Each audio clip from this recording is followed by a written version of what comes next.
ये है वो मनाजिर जिन्हें देखकर इंसानियत शर्मा जाए। साउथ अफ्रीका, पढ़े लिखे लोग, अच्छे कपड़े, औरतें हाथ में पर्स लटकाए, और ये क्या कर रहे हैं? देखो इस औरत को, फुल फैशन में, हंसते हुए तकिए उठाकर ले जा रही है।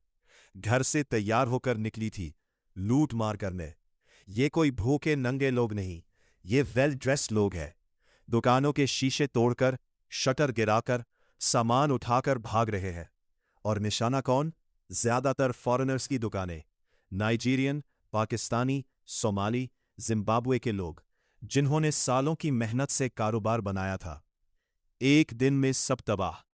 पोस्ट लिखने वाला स्पेशली खुद कह रहा है 30 जून को इंश्योरेंस कंपनियां तैयार रहे, मतलब पहले से प्लानिंग हो रही है। जूमा के वक्त जो हुआ, मार्च एंड मार्च ग्रुप वही दोहराने वाला है।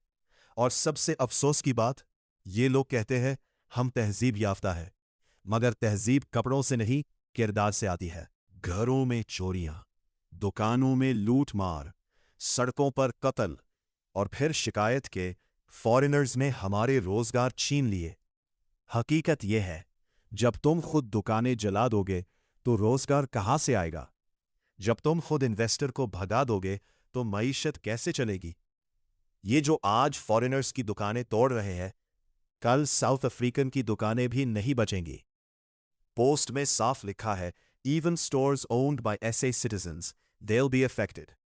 आखिरी बात, जुर्म का कोई रंग, नस्ल, कौमियत नहीं होती। मुजरिम मुजरिम होता है, चाहे सूट पहने या फटे कपड़े। सवाल यह है, 30 जून के बाद साउथ अफ्रीका का क्या बनेगा?